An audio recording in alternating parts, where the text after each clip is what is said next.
Ingressar em uma universidade é o sonho de muita gente. Para chegar lá, é preciso dedicação e muito estudo. Quando o saldo é positivo e o aluno consegue uma vaga, sobram motivos para comemorar. Mas e quando essa alegria é prejudicada por conta da ação de colegas de turma que insistem numa prática nada saudável, o trote violento? Como fica o agressor? De quem é a responsabilidade? Do aluno ou da instituição? O que diz a lei? Este é o tema do fórum de hoje, que recebe aqui no estúdio para nos ajudar nessa discussão os advogados Fernando Assis Bontempo e Hugo Almeida. Bom, para começar, gostaria de agradecer a presença de vocês aqui no estúdio do fórum. Doutor Fernando, o trote é uma espécie de ritual de passagem, do estudante do ensino médio para o universitário. Mas o que diz a lei? A gente viu aí o exemplo da Universidade de Brasília, onde não podem alguns tipos de trote. E no resto do país? Bem, na verdade, a legislação que versa sobre o trote, em nível federal, ela é ausente. Nós não temos uma legislação específica em cunho federal que tenha o condão de fazer o enfrentamento desse tema.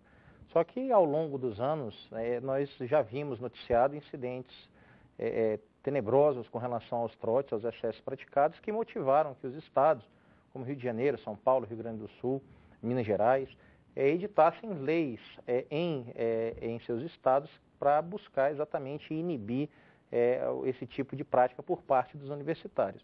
E somado à legislação estadual, diversas também foram as universidades que baixaram portarias, resoluções, legislações internas à própria vida acadêmica, exatamente para buscar coibir por meio de sanções, conforme passado até na reportagem, que vão até a expulsão de um acadêmico, o excesso nesse tipo de que era para ser nada mais nada menos que boas-vindas aos novos calouros que estão ingressando em vida acadêmica. Agora, os alunos esperam por esse ritual de passagem, como disse aqui, ou há muita resistência por parte deles? Eu acredito que atualmente os alunos eles já têm essa opção, né? Ou participam ou não participam. Tem universidades mais tradicionais que ainda o trote é muito presente, mas estão tentando reverter essa situação para trotes saudáveis, né? Sociais, buscar ajudar a sociedade. Uma recepção melhor para os alunos que acabaram de chegar. Existe, doutor Fernando, alguma lei quando se fala do trote violento?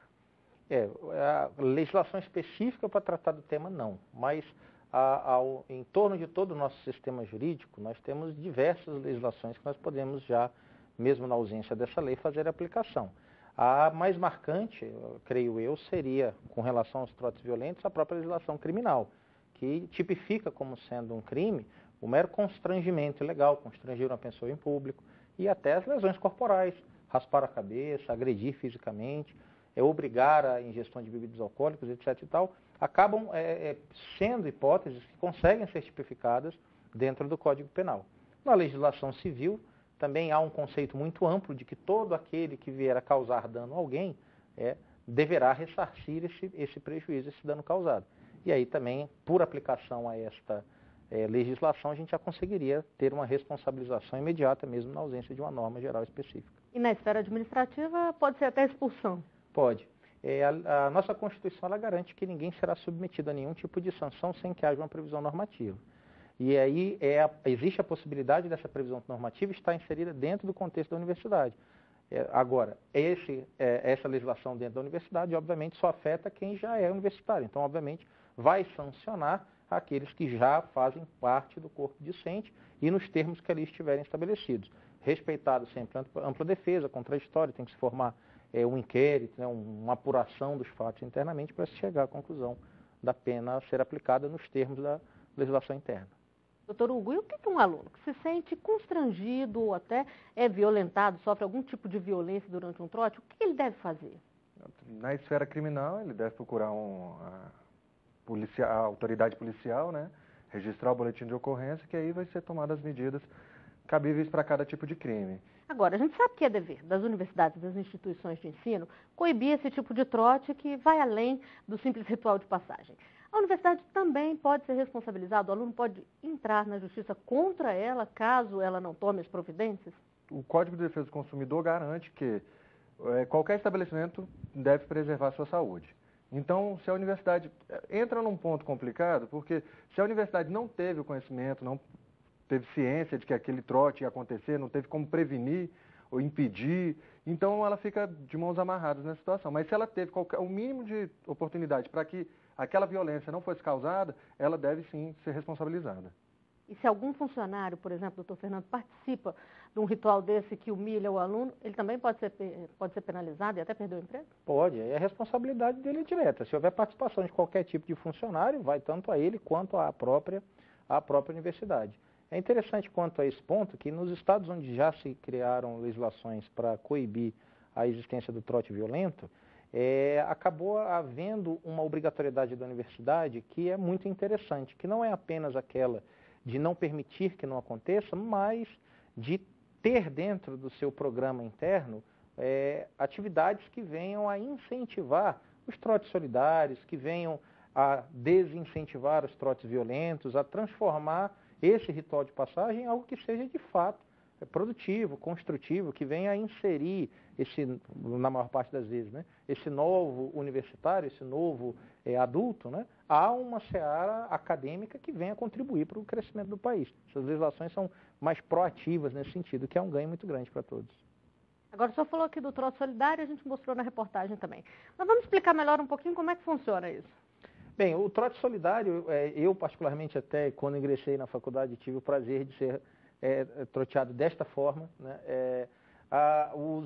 Todos aqueles que estão ingressando, os calouros, eles são incentivados a, entre aspas, participar de uma gincana entre si, entre as salas que estão sendo formadas, para daí você conseguir um maior número de doações para uma casa, um orfanato que precise, doações de sangue, contribuições financeiras, participações em atividades que venham a construir mais conceitos solidários em casas de idosos, em orfanatos, em creches. E aí você acaba ranqueando essa estrutura e uma gincana muito construtiva, uma gincana com muitos valores bons ali estabelecidos, você acaba agregando muito aquelas pessoas que passam pelo trote, que se unem rapidamente enquanto sala, se unem rapidamente enquanto universitários. E aí, obviamente, vão conseguir desenvolver projetos ao longo da vida acadêmica de uma forma mais enfática ainda. É bom para todo mundo, né? Com certeza, essa é a ideia. Doutor Hugo, o doutor Fernando falou aqui em conseguir doações. A gente vê muito nos sinais de trânsito, nos semáforos, os estudantes pedindo dinheiro. Isso é uma forma legal de fazer um trote, ou o estudante pode se considerar humilhado com aquela prática e recusar? Como é que é visto isso? Se o estudante quiser participar, se sentir livre para participar, então ele autoriza que isso aconteça. Agora não é obrigado. Nenhum trote a pessoa é obrigada a participar. Ela só participa se sentir à vontade. Se ela sentir qualquer coação que vai gerar uma humilhação, ela tem toda a liberdade de recusar, não participar. Mas é o que o trote causa, que se ele não participa, ele pode ser excluído socialmente dentro do grupo da própria faculdade. Pode sofrer algum tipo de pressão ali, Sim, ou de discriminação? Posteriormente, acaba ele fica colocado à margem, né, da turma para não participar como todos os alunos. E o que pode, para a gente deixar bem claro aqui, o que pode e o que não pode durante um trote, de acordo com as regras da boa convivência? Qualquer excessos, né? O bom senso sempre vai prevalecer aí. Ultrapassando esse ponto que gera violência, humilhação, coação, já é proibido. Se a pessoa está livre para participar, até mesmo com uma liberdade, tem excessos que também são proibidos. Tem um excesso como ingerir bebida alcoólica que não é permitido. Então, mesmo a pessoa querendo participar, aquilo dali é um estímulo que não é aceito pelas nossas normas, né? Então, o trote social, que é o permitido hoje em dia, é o bem-vindo, né? Agora acontece muito também de raspar a cabeça dos estudantes. Se o estudante se recusar, ele tem todo o direito, né? Aí também caracteriza que fugiu às regras do trote, doutor Fernando? Não, com certeza. Primeiro, o ponto mais importante do trote é que ninguém pode ser constrangido a participar. Nem física, nem moralmente, psicologicamente. A adesão ela tem que ser necessariamente voluntária. E aí, obviamente, a pessoa vai entender isso como sendo algo relevante para a sua vida acadêmica, a sua vida social. Quando você passa qualquer tipo de ato praticado sem a anuência daquele que está entrando, você, no mínimo, constrangimento legal já visualiza, digo, na seara criminal. Quanto a raspar o cabelo, é lesão corporal a prática de um ato como esse que venha a raspar a cabeça de alguém sem o seu consentimento, ou qualquer outro tipo de ato nesse sentido. Não é porque é tradição que pode, né? Com certeza. Doutor Hugo, isso é comum em muitas universidades, essa questão do trote violento?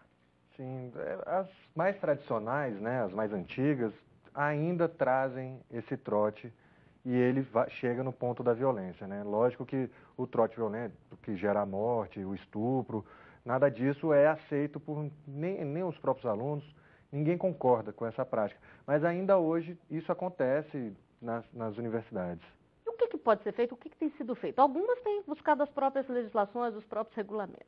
Mas o que pode ser feito de uma maneira geral para poder coibir isso? Hoje em dia, como não é bem visto mais o trote da forma que acontece, gerando humilhações e tudo mais, as próprias universidades estão buscando diminuir isso daí, criando normas internas para proibir mesmo a prática do trote, mecanismos para que denunciem esses trotes, e já existe a legislação criminal também, que já prevê os crimes ali cometidos, as punições devidas. Tem, as normas existem, basta as pessoas procurarem. Existe algum tipo de fiscalização, doutor Fernando, nas universidades ou aí parte mesmo da denúncia feita pelos estudantes? Na maior parte das vezes precisa haver uma iniciativa dos estudantes, porque especialmente quando se pretende um trote que pode até não ter sido concebido inicialmente como sendo violento. Mas basta um começar que vai. Mas que nele já tem atrativos para a perda da razão, como o álcool, como a droga, etc. e tal, dificilmente esses trotes serão realizados dentro da instituição, dentro da universidade. Então, há uma tendência natural de isso ser afastado, ou até mesmo utilizado o estabelecimento universitário, mas em horários alternativos, como à noite, à madrugada, ou algo dessa natureza. Então, fica muito complicado você manter uma vigilância durante 24 horas, durante o período de ingresso do semestre universitário, por parte da instituição. E aí acaba que a iniciativa dos estudantes em entrarem em contato sempre que houver a presença de um anúncio de um trote que está sendo dado por algum diretório acadêmico, algum grupo de pessoas, algum grupo de universitários, isso é o que tem movido, basicamente, na minha visão, a atividade de fiscalização. Agora, por que só agora começaram a acontecer tantas denúncias, a aparecerem tantas denúncias? Certamente não é porque agora apareceu a violência, né? A gente tem relatos de trotes violentos ainda dos anos de 1890.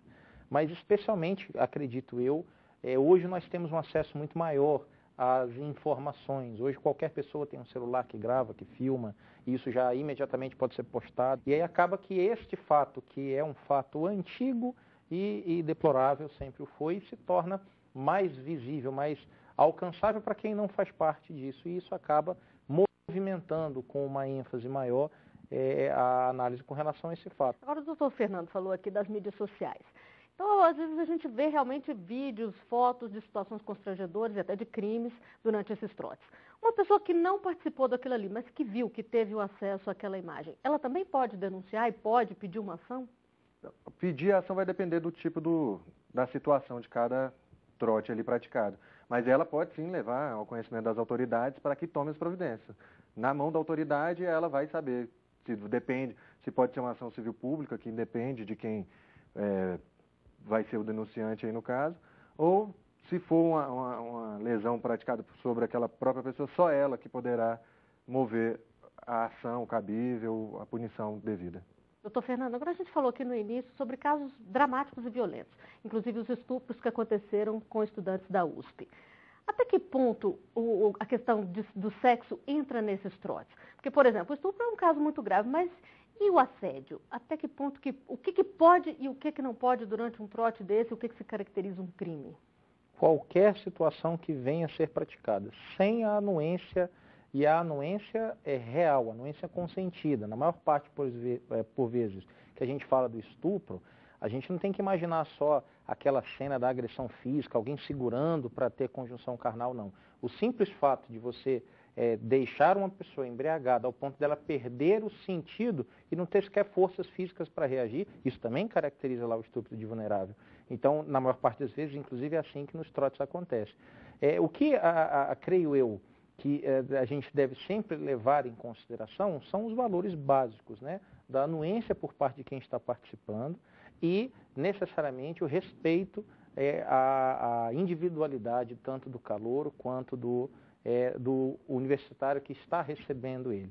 O que a gente, infelizmente, vê é que acaba que dentro dessas estruturas do trote a gente sempre cria por essência, uma relação de subordinação. A gente, por essência, acaba criando uma relação de submissão, no qual você tem o veterano e o calouro. E o veterano, pelo Tem fato o de ser poder, veterano, acha que tem uma condição superior ao calouro. E na vida universitária, a antiguidade é posto, isso até ele pode levar isso. Só que essa mistura, quando inebriada com álcool, com drogas, etc., tal, aí passa aos atos de humilhação, como engraxe meu sapato, aí do engraxe meu sapato, beije meu pé, o beijo meu pé, pague meu lanche, fique nessa posição, e aí a coisa, infelizmente, acaba desandando.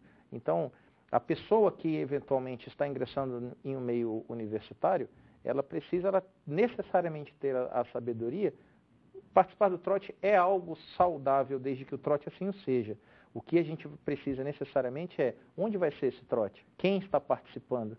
Se alguém te chama para ir para um beco ermo escuro, obviamente, independente da pessoa, é melhor pegar um caminho iluminado, né? A universidade que está participando é dentro da universidade, então existe alguma tendência natural desse trote ser saudável. Agora, colocou bebidas, drogas, foi para lugares distantes, o horário não é conveniente, aí é melhor ligar o sinal de alerta e já sair, porque pode ser que aconteça algo ruim.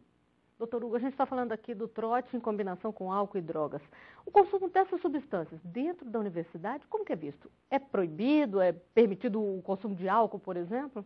Não, aí vai de cada universidade, porque tem universidades que até permitem festas, né? Então o consumo de álcool é permitido em certas situações, mas devido aos excessos, tanto das festas, dos trotes, tem universidades que estão proibindo, limitando o consumo, né? O excesso está vindo a proibir o consumo de álcool nas universidades, sim.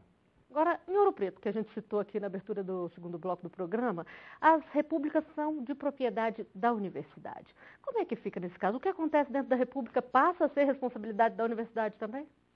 Cada ato praticado vai ser responsabilidade de quem o praticou.